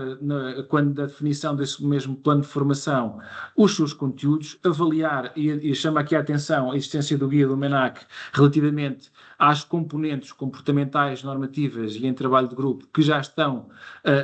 como pré-orientadores dos programas de formação que devem ser dados a cada entidade obrigada ou entidade abrangida. O próprio RCN deve olhar para o grau ou a periodicidade dos programas formativos para os funcionários. Isto tem a ver também, esta periodicidade não está definida no RGPC de forma intencional. Porquê? Porque isto depende do próprio grau de risco da entidade abrangida. Ou seja, é ela que tem que fazer um autodiagnóstico e definir um programa de formação de acordo com o seu grau de exposição. E, portanto, aqui tanto poderá ser anual, poderá ser bianual ou 3 em 3 anos, mas isto tem que estar sustentado no seu programa. Por outro lado, também tem que haver uma especial preocupação com os new joiners, ou seja, os novos trabalhadores devem ter um pacote de formação ao nível da prevenção da corrupção, como à parte de outras naturalmente também são importantes, no seu processo de integração na organização coletiva. E, por último, também o alinhamento das pessoas que recebem informação relativamente à formação conjugado com o seu nível hierárquico. Portanto, é admissível e até desejável que haja, em função da tipologia de funções que são desempenhadas dentro da organização coletiva, que os programas de formação possam ser adaptados a cada uma delas, a cada uma dessas tipologias. Outra área, portanto, para terminar o pacote de instrumentos do programa de cumprimento normativo, temos o canal de denúncias interno, que, como sabemos, de uma forma muito sintética, deve prever um workflow para o tratamento das denúncias, inclusivamente quais são os passos que são dados, a quem é que são transmitidos essas mesmas denúncias, quem é que tem a capacidade de análise e quais são as entidades responsáveis para quem são encaminhadas as investigações. Ou os resultados dessas mesmas investigações de irregularidades. Tem que existir procedimentos claros e inequívocos para os procedimentos para os arquivamentos dessas mesmas denúncias, ou quando, tendo em conta o teor das denúncias, elas podem ser encaminhadas para o Ministério Público ou para as polícias. Assegurar, de acordo também com a questão das denúncias serem facultativas ou obrigatórias. Assegurar que o canal de denúncia interna respeita a proteção dos denunciantes, portanto, garantir o anonimato, a confidencialidade e a proteção do trabalhador, sobretudo ao nível da não retaliação na realização das denúncias internas, e depois assegurar as notificações da recepção da denúncia e depois dos follow-ups sobre as medidas implementadas. Portanto, isto é quase que in a nutshell, quais são os elementos essenciais que deve ser assegurado pelo RCN relativamente ao canal de denúncias interno. Portanto, como eu vos disse, esta é a primeira principal responsabilidade, participar e coordenar nos trabalhos de definição dos instrumentos do PCN, se eles naturalmente não existirem. Ora, depois da sua aprovação, é necessária a sua divulgação. E neste caso, olhando para o RGPC, nós temos aqui a necessidade de divulgar o Código de Conduta e o PPR 10 dias após a sua implementação, ou sempre que haja qualquer tipo de revisões ou mesmo até alguns resultados de controlos. Esta divulgação deve ser feita para todos os funcionários através da internet ou plataforma que cada uma organização coletiva tenha a seu dispor, e quando obrigatório ser feita uma comunicação externa às entidades públicas, neste caso aos membros do governo, já vamos falar mais à frente, e serviços de inspeção, quando é obrigatório, e ainda a publicação destes dois elementos, o Código de Conduta e o PPR, na página oficial da entidade, quando ela existir. Também há uma preocupação relativamente à divulgação dos instrumentos do PCN, relativamente ao plano de formação e comunicação, sobretudo dentro de uma lógica de risco e de necessidade de informação, diligenciar para que as contrapartes que lidam com a organização coletiva saibam que existem procedimentos e formação ao nível de prevenção da corrupção de todos os trabalhadores com quem estão, no fundo, a interagir, e também a existência de um canal de denúncias que deve ser publicitado internamente a todos os trabalhadores e os seus procedimentos. Ora, depois de criar ou de validar e depois de divulgar, deve ser feito um dever de acompanhamento permanente e revisão, e fazer a sua revisão quando necessária, sobre a adequação, suficiência e atualização de todos os instrumentos de prevenção. Aqui houve uma preocupação do legislador, sobretudo ao Código de Conduta e ao PPR, para assegurar revisões periódicas obrigatórias, à parte da existência das revisões extraordinárias, como já foi referido, ao nível da adequação do plano de formação. Esta é uma tarefa em permanência, ou seja, o RCN deve ter aqui a preocupação de estar sempre a avaliar sobre a adequação do plano de formação e da necessidade da sua periodicidade e do ajustamento dos seus conteúdos. Até, por exemplo, vamos imaginar que ocorre um fenómeno criminal, um fenómeno de corrupção numa organização coletiva. Uma das medidas que deve tomar, por exemplo, ser o reforço da formação em determinadas áreas onde isso é mais suscetível de ter acontecido ou onde aconteceu. E, portanto, esta permanente monitorização é essencial para um programa de compliance eficaz. Este acompanhamento permanente também, como eu vos disse, deve ser feito ao nível do plano de formação e também ao nível do canal de denúncias, que deve ter também um acompanhamento permanente sobre o cumprimento das suas normas de tratamento, incluindo-as também no sistema de controle de interno. Ora bem, aqui eu quis sinalizar esta responsabilidade de coordenação com o responsável pela execução, controle e revisão do PPR, porque depois destes 3 passos, nós temos de ter em conta aqui se a entidade coletiva, se a organização, a entidade abrangida, elegeu ou não uma pessoa, ou nomeou, nomeou uma pessoa diferente para esta tarefa. E, portanto, enquanto que para o RCN existe uma responsabilidade mais ampla de controlo do programa normativo, portanto do PCN, se existir um responsável pela execução, controle e revisão do PPR, essa pessoa tem um conjunto de responsabilidades mais reduzido porque se cinge ao PPR e não ao PCN, que isso é a responsabilidade do RCN. E, portanto, se nós olharmos para o RGPC, na verdade, isto é um sucessivos acrónimos, se olharmos para o RGPC, não existem requisitos específicos para a nomeação deste responsável, no máximo, como boa prática, pode, no fundo,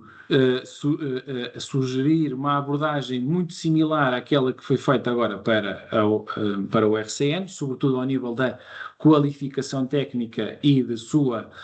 idoneidade.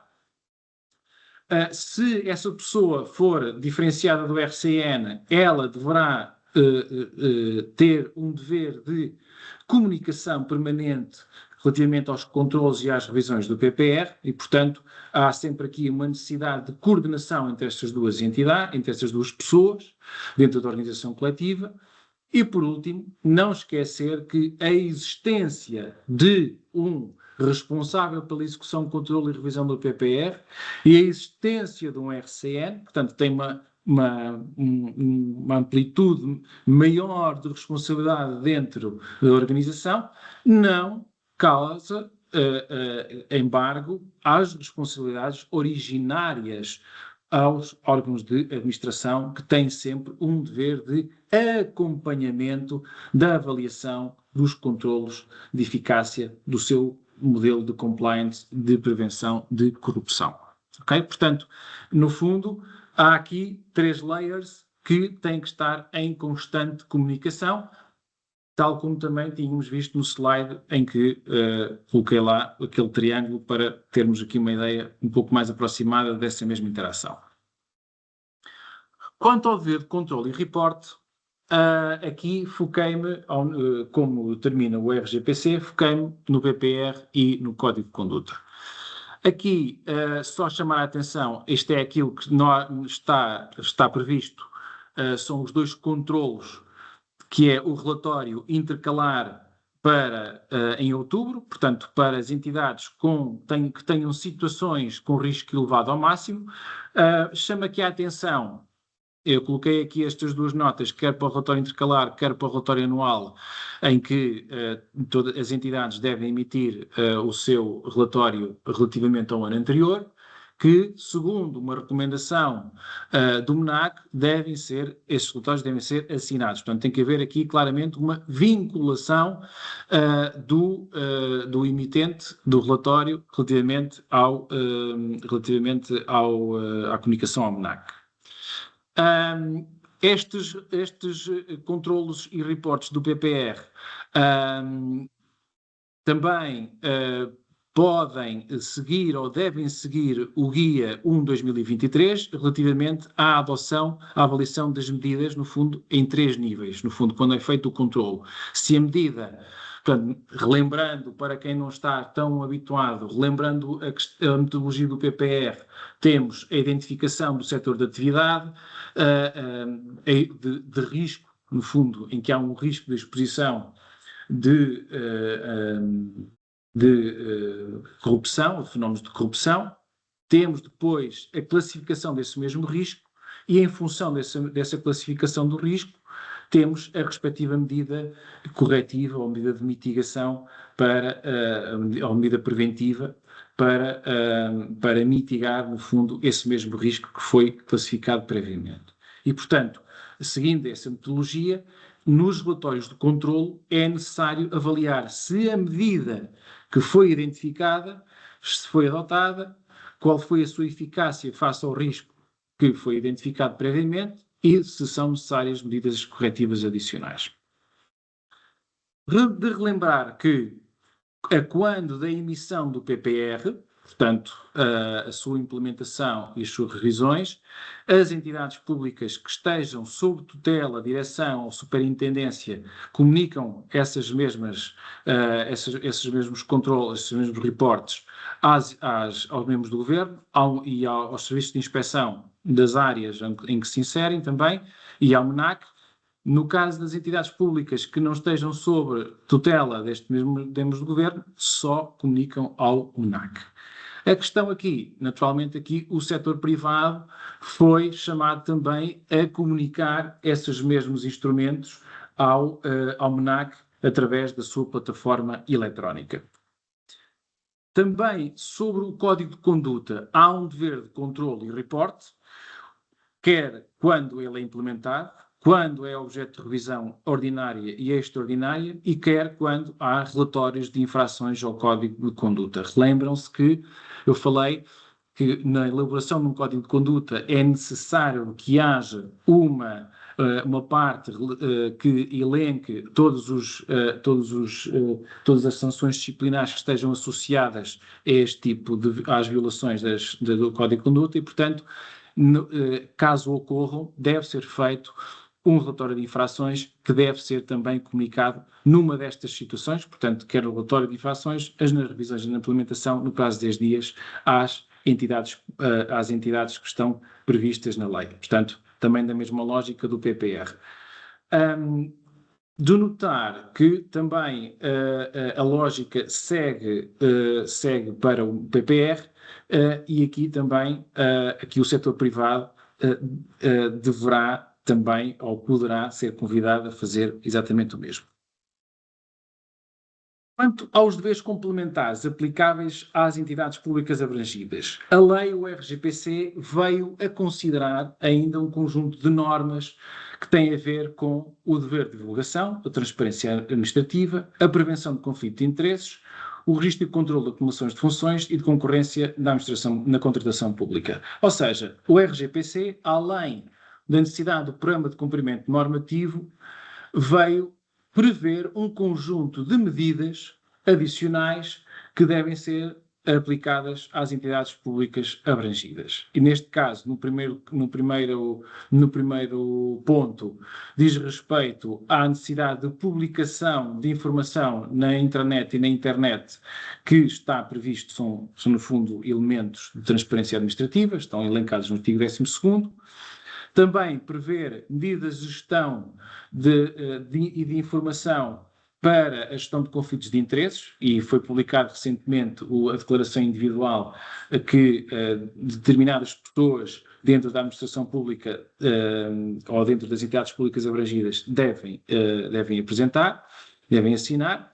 Depois, um controle específico sobre a acumulação de funções e, sobretudo, haver uma revisão periódica dessas atualizações ou dessas autorizações e haver uma divulgação interna junto dos trabalhadores sobre os procedimentos para as acumulações de funções, quer públicas, quer privadas, quer remuneradas ou não remuneradas, porque isso pode ter depois um impacto também no próprio conflito de interesses.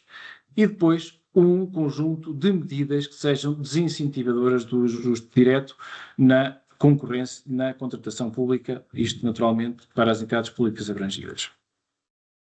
Para as entidades de direito privado, o RGPC também veio prever um conjunto de procedimentos de avaliação prévia, e está a ideia de ter trazido isto é para que o RCN de cada área deve estar atento à execução e ao controle destas medidas, e no fundo o que é que estas entidades de direito privado estão obrigadas? Estão vinculadas às medidas de due diligence, portanto às medidas de avaliação prévia, quer aos seus suppliers, aos seus fornecedores, quer a terceiros que agem em seu nome, quer até de clientes, pese embora aos clientes também possam existir medidas de diligência adicionais, decorrentes de outros quadros legais, mas, basicamente, estas medidas de avaliação prévia ou de diligence para as entidades do setor privado devem focar-se na identificação do beneficiário efetivo destas contrapartes, portanto, para que haja também uma mitigação dos eventuais riscos reputacionais que possam a dia de vir e da mitigação de eventuais conflitos de interesse nas relações comerciais que possam estabelecer. Portanto, além do programa de cumprimento normativo que foi previsto para as entidades, há também a necessidade de realização de diligências de avaliação prévia para o setor privado como forma de prevenção e mitigação dos fenómenos de corrupção. Por último, falar aqui dos mecanismos de avaliação do PCN. E isto também depois poderia dar origem aqui às tais questões sobre os limites de responsabilidade originária do RCN e dos órgãos de administração, sobretudo quem é a responsabilidade da implementação do sistema de controle interno. Mas, na verdade, o artigo 10º vem mencionar que a entidade abrangida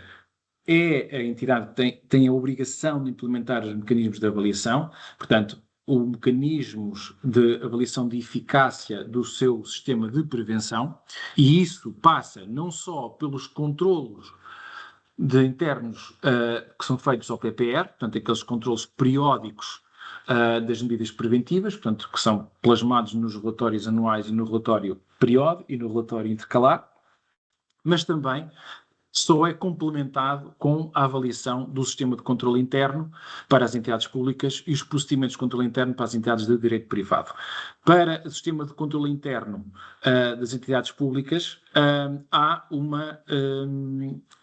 orientação do MNAC que define qual é a base mínima de um sistema de controle interno que também deve ser objeto, então, de avaliação. Quase a terminar, só falar-vos aqui da responsabilidade por factos ilícitos. Ou seja, depois de termos percorrido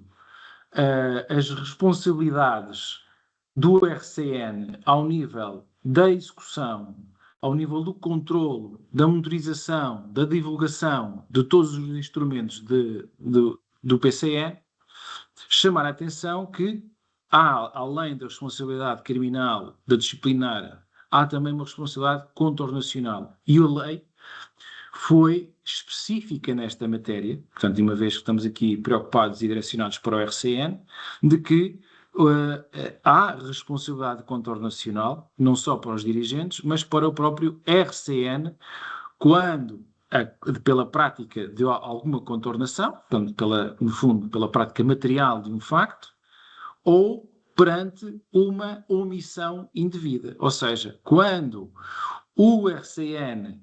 conhece uma determinada prática, conhece um determinado facto e não tomou as medidas adequadas para pôr ter imediatamente. Claro que isto tem que ser avaliado no contexto da organização. Portanto, ou seja, quais são, no fundo, vão ser avaliadas as medidas de diligência que o RCN, perante aquele facto, tomou e quais aquelas que poderia ter tomado perante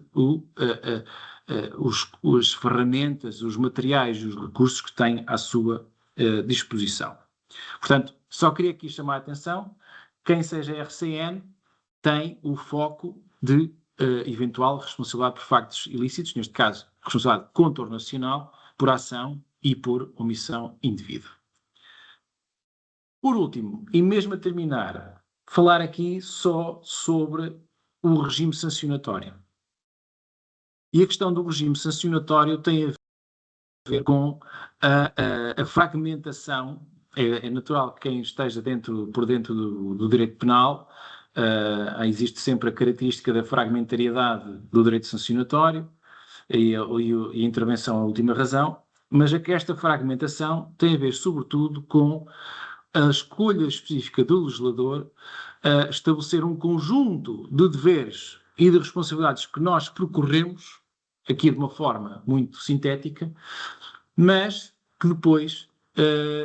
nem todas as violações se traduzem em condutas ilícitas, ou seja, em contornações. E, portanto, se nós olharmos para o conjunto de deveres,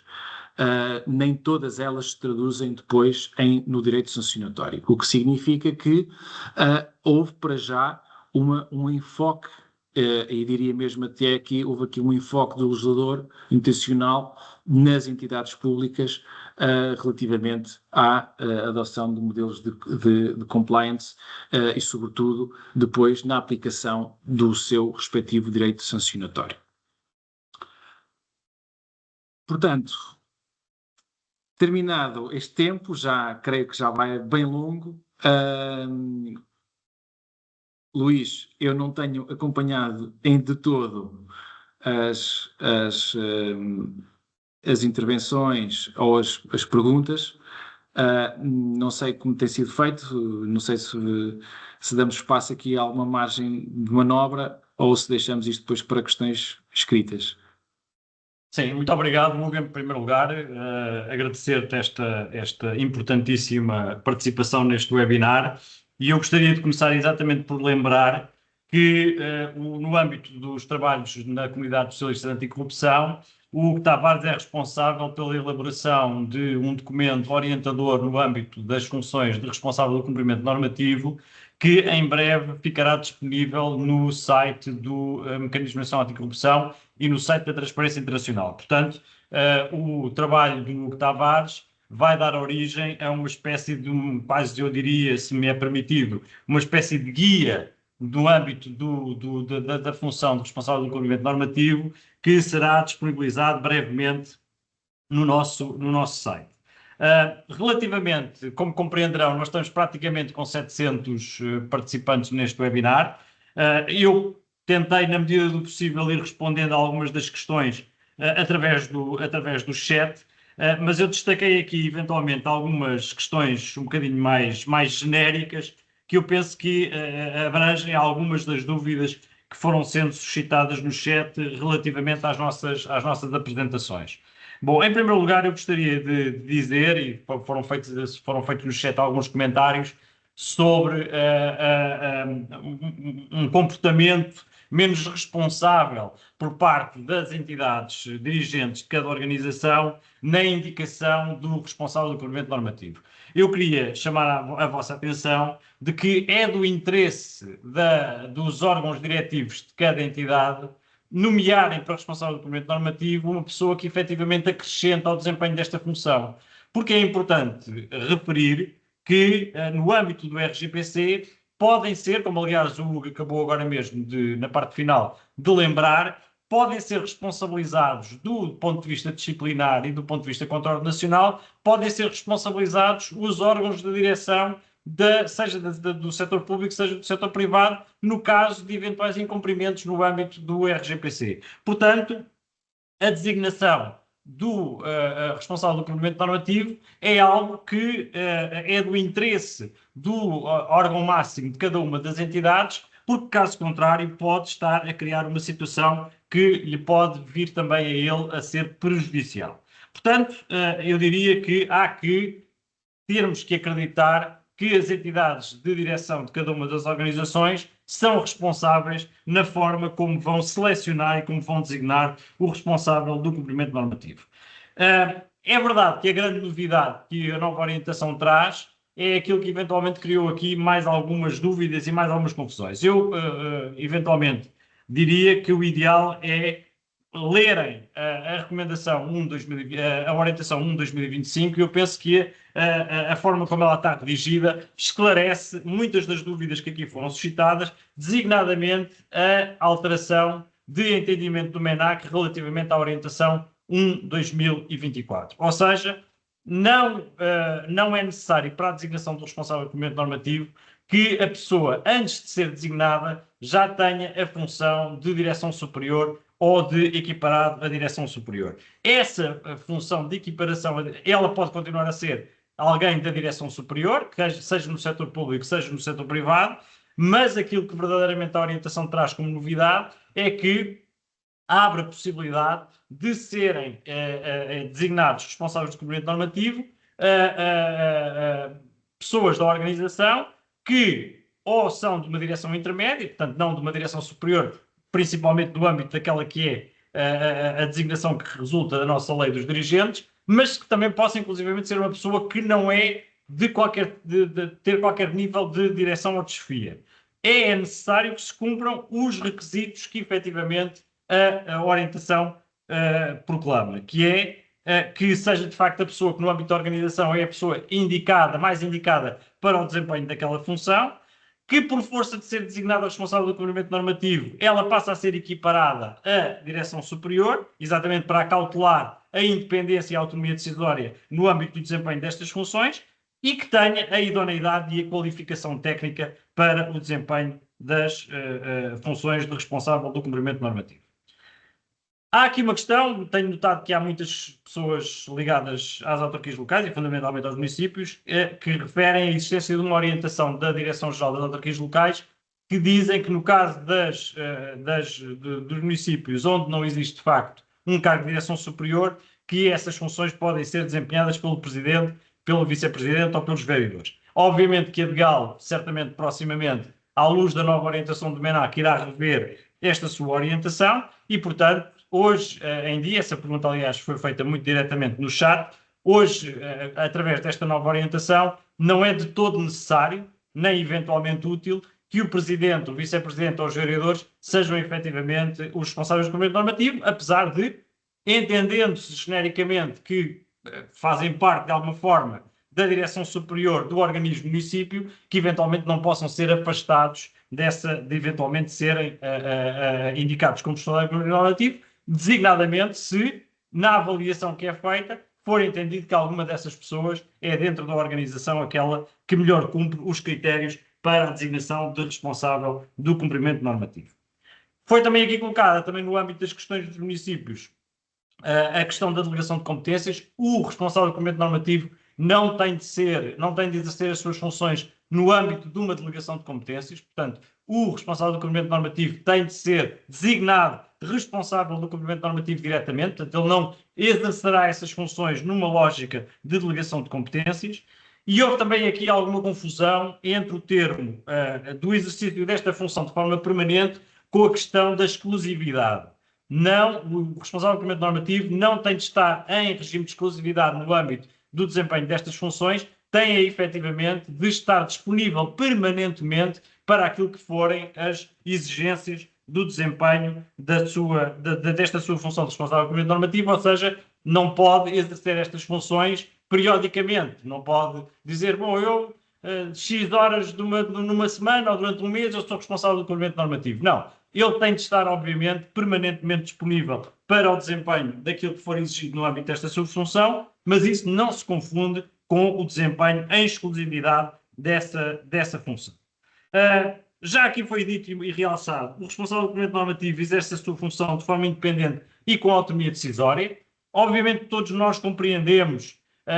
algumas dúvidas que são suscitadas sobre se dentro de uma organização, seja ela pública, seja ela privada, até que ponto é que efetivamente estas funções podem ser desempenhadas com este grau de autonomia e com este grau de independência, mas a verdade é que é o que a lei diz, é o que a lei proclama, é aquilo que é exigido e, portanto, certamente isso acontecerá melhor numas situações, não acontecerá tão bem noutras situações, mas isso são as realidades muito diversificadas de cada uma das organizações, mas a verdade é que a lei assim o exige e assim terá de o ser. Ligado a isto, foi feita uma questão que eu considero que é uma questão muito importante, que foi aventada a possibilidade de o responsável do cumprimento normativo poder eventualmente sofrer algum tipo de represálias no âmbito do desempenho dessas funções. Obviamente é algo que não está diretamente previsto na lei, é algo que obviamente não é admissível e é algo que, seja no setor público, seja no setor privado, pode eventualmente criar situações de violação de deveres, do desempenho das respectivas funções e que pode ter, obviamente, consequências ao nível daqueles que eventualmente procurarem aplicar algum tipo de represálias no âmbito de quem está a desempenhar o cargo de responsável do cumprimento normativo. Outra questão que me parece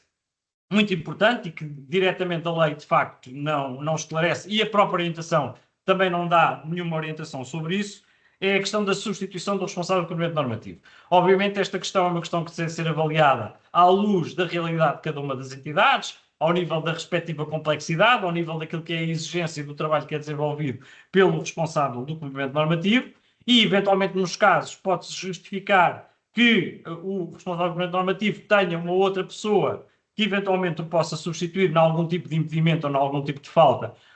que eventualmente possa ter. Eu diria que, se calhar, na esmagadora maioria das situações, essa substituição não é absolutamente necessária, mas, como digo, a lei não o exige, isso dependerá da forma de organização de cada uma das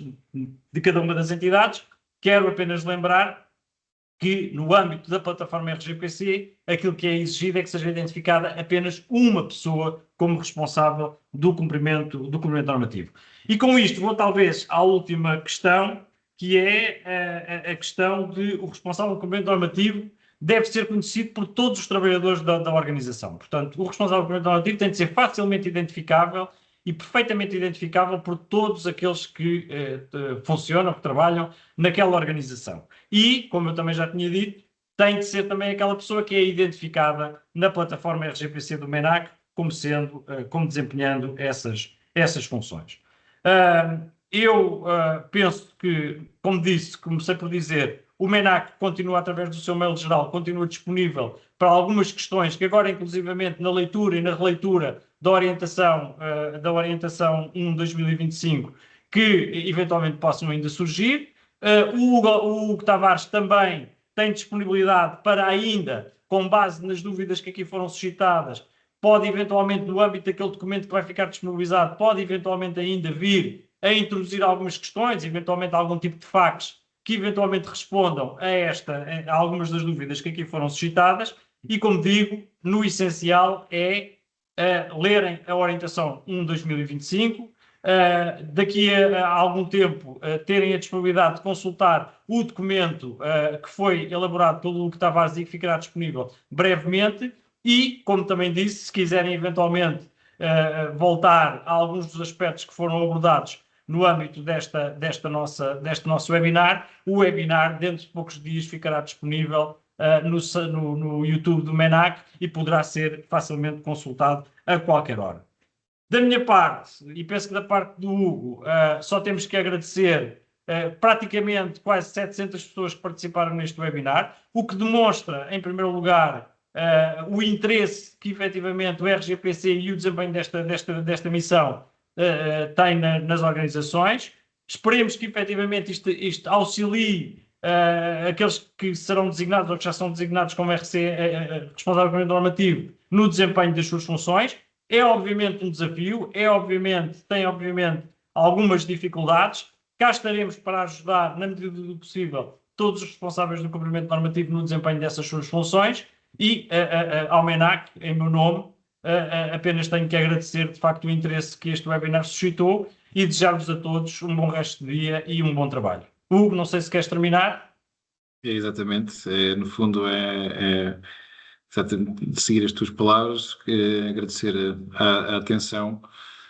dar uma nota só adicional da dificuldade de falar desta matéria perante uma heterogeneidade tão grande de realidades e de entidades, e daí que a mais-valia deste tipo de comunicação é nós recebermos um feedback que, de vossa parte, que nos coloque algumas situações que naturalmente não conseguiríamos prever nem conjecturar de um ponto de vista teórico. E isso só vai enriquecer o nosso trabalho que estamos a fazer relativamente ao RCN. E, portanto, novamente,